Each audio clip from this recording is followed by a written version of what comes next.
I would always be called a faggot, the black sheep of the family, that I shouldn't be acting the way I act. And from my eyes, I was just acting normal. Once I left elementary and was like 12, going on to middle school, that's where I was like, okay, I'm comfortable with myself. There was another gay kid in school, and he was like 10 times more flamboyant than I was. And we just clicked. And then that's when I started playing with makeup. I would steal my mom's makeup and then just like put it all over my face just because it just felt like amazing. I loved it.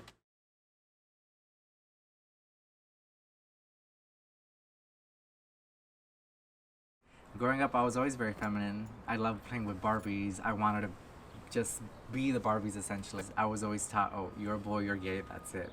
But I always had this like weird feeling inside me, like it would be easier if I was a girl. It would have been easier if I was just born this way. And I remember I had this one talk with my grandma back home, and she literally just looked at me in the face and she was like, I would have loved it if you were born a girl. And in my head it was like, Mom, why are you saying this? Like, that's the first time I felt seen by my own grandma, even though she's the sweetest thing. I know I'm her favorite, which is like comforting. Throughout those years, that was like when I went through conversion therapy, hormone therapy, going to the doctor and them telling me, oh, I've seen people get cured from being gay with the help of religion. You shouldn't act like this because God sees everything, da, da, da. And then the doctors and my mom would always agree. I would essentially live a double life. In school, I would be open and so happy and proud and everything. And then at home, I would try to deepen my voice, or I would try to sit in a certain way, and I would still get in trouble for that. So it was just a lot of that.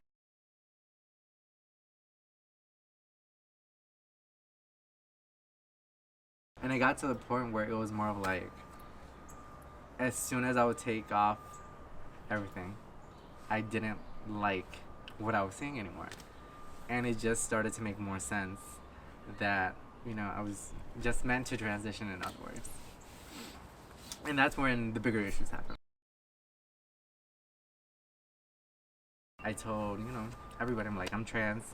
This is who I am. It's a journey that I'm excited to take. I'm scared, obviously, but I feel happy now.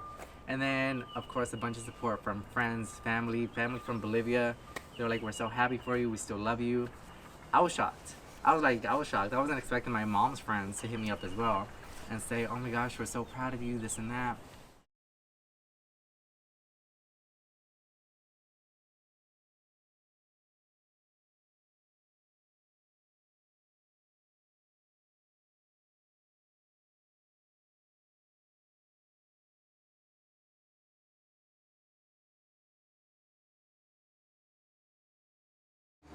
I was terrified.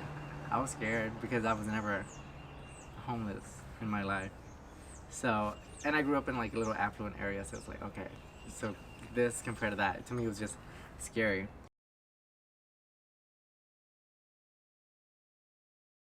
It was a good experience. It was great because I met more trans women. I met more Hispanic trans women, which is something I just love. And I don't know. I felt very safe. I felt very safe there.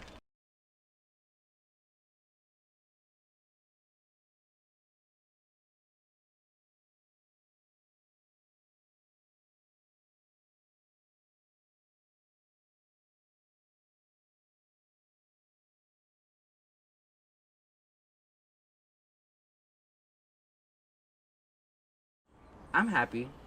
I'm happy. I'm happy with myself. I think the way I see, I think everything happens for a reason, and God knows what He does, and that's how I see it always. So it sucked. Obviously, the drama, the fighting.